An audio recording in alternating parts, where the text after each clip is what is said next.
One of the best things about CRM is being able to share the communications that you've had with your customer with the other members of your team. So you want to see the emails that you've sent to your customer or received from your customer in against your customer record. So in this video, I'm going to show you how to connect your emails to Zoho CRM.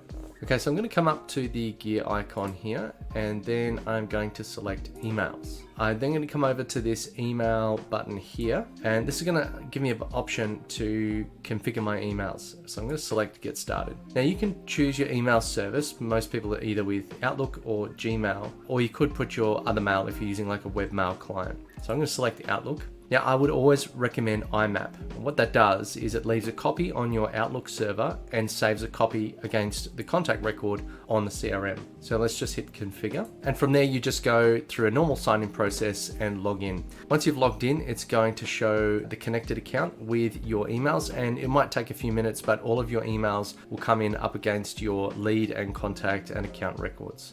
So then when you want to see the emails, you just go to either the lead, contact, or account, click on the emails on the sidebar here, or scroll down, and then in this email section, you'll see the related emails. You'll also be able to send emails from the system. You will also need to authenticate your domain name just to make sure that those emails do effectively land in the inbox of your target recipient.